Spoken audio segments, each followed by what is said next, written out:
Hey guys, how you doing? Jeff here, and well, you know what the hot topic is? That girl that got shot in Columbus, Ohio. Yeah, we gotta talk about it. Of course, we gotta talk about LeBron James and the shooting itself and all that. But that out of the way, let's just get into it. Look, first off, excuse me, that little burp in there. First off, the cop who shot that girl was put in an impossible situation. Now, let's get some things out of the way. Apparently, the girl who you see the picture of with the knife, who's doing the stabbing, was the one who originally called for help. Apparently, she got jumped by two other girls. Now, I do not know if either of these two other girls had a weapon of any kind. Could have just been, they just jumped there and were just swinging at her. But this girl, Michaela Bryant, apparently I pulled out a knife. Now I've heard conflicting stories where she stabbed the other girl first or beat up the other girl first, but by the time the cop showed up, it's like this picture. She had the other girl pinned up against the car, had a big damn knife. That wasn't no sub 3-inch blade. Now that's like a 4 or 5-inch blade, easily. I mean, you can tell this girl, she has her hand wrapped around the hilt, and that blade is definitely longer than the width of her hand. That was probably a good 5-inch blade. And she getting ready to stick this poor girl up against the car. Because one of my good buddies, name's Jason, said it best. A fight can be an ever-evolving situation. You can go from the aggressed to the aggressor like that in a blink of an eye. So the cop rolled up on this scene. And from what I understand, he didn't tell her to stop once. He didn't tell her to stop twice. He told her to stop. Miss Bryant, the girl who's getting ready to gut the other girl like a freaking pig. 3 times. Told her to stop. 3 times. 3 verbal commands to stop. And she didn't. Now, other armchair warriors out there. Oh boy, you guys are getting on this. First he said, why didn't you use a taser? How far away do you think that cop was when he shot the girl? I'd be willing to bet well above 5 feet. Probably somewhere in the neighborhood of 25 to 30 feet. Taser is only really good effective almost in, knuckle range. Reaching in knuckle, that's about as, about the best, distance that a taser is truly going to be effective. At max, about 5 feet. And I've talked to other cops about this, and I've seen all the specs on it. You pretty much have to be within spitting distance. Otherwise, that taser's useless. You go much above beyond 5 feet, it is a drastic drop-off in the effectiveness of that taser. Drastic. At like 8 feet, it has like a 20% chance of working. Somewhere in that ballpark. So, yeah. And then I've seen all these armchair fucking warriors go, you should have shot her somewhere non-lethal. Should have shot her in the arm and the leg. And motherfucker, you ever heard of arteries? You hit a major artery, like a femoral artery, the artery runs up your damn leg, one of the biggest arteries in your body. You hit that bitch, you bleed out in 2 minutes without medical help. And it's more medical help than those cops would have had. At best, they might have been able to throw a tourniquet on her if they know how to do it properly. But you can bleed out quickly in an arm or a leg shot if they hit you in the wrong place. And let's say he did shoot her. Let's say he shot her like in the calf or something like that. That's not going to stop her from stabbing the other girl. Hell, most people just go, ow, that hurt, and still continue doing what they were doing anyways. So the whole, he could have shot her somewhere that wouldn't kill her, is fucking dumb.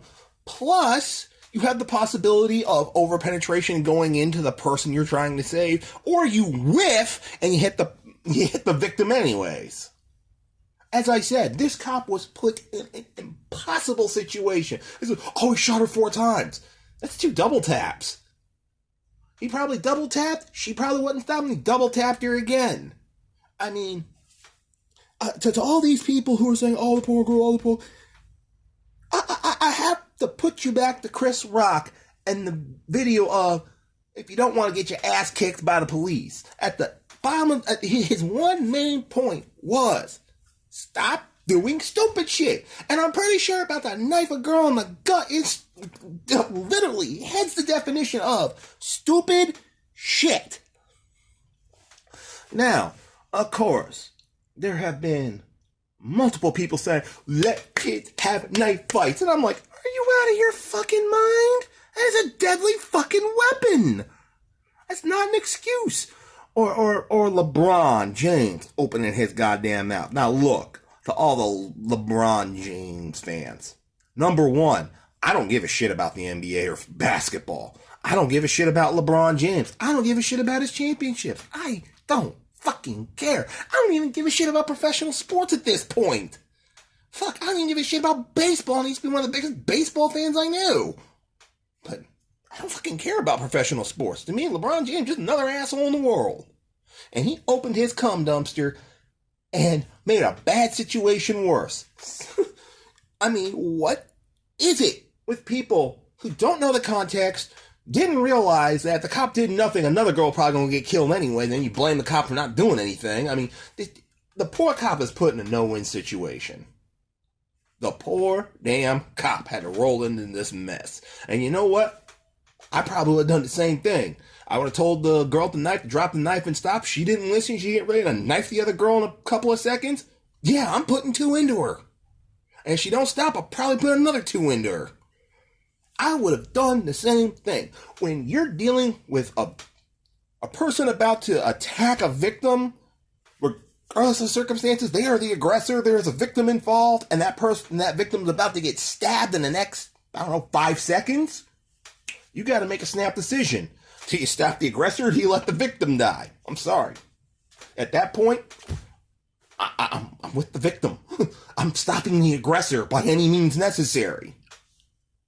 And that's what a lot of these leftists don't understand. Now, as a final point, man, as a point on all of this,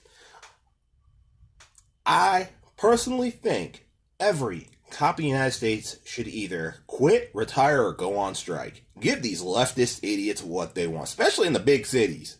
I say all the cops should just walk the hell off the force line. You don't want us here? Fine. You all deal with this. Good luck.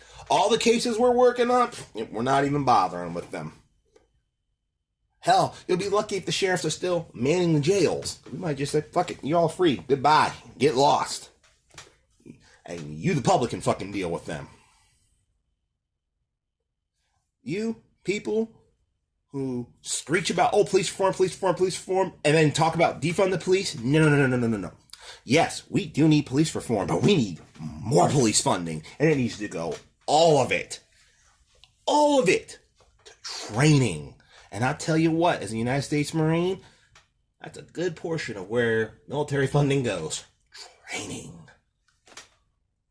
But anyways, these are my views on the shooting that happened in Columbus and the absolutely asinine responses of the left who are screeching right now. And to that poor cop, again, as I've said multiple times throughout this video, you got put in an impossible situation. At least you made sure the victim lived. The poor pink girl who's, pinned up against the car, about to get stabbed in the gut, at least you saved her. Regardless of who started a fight, that's where it came to. Anyways, I'm Jeff. I'll catch you next time.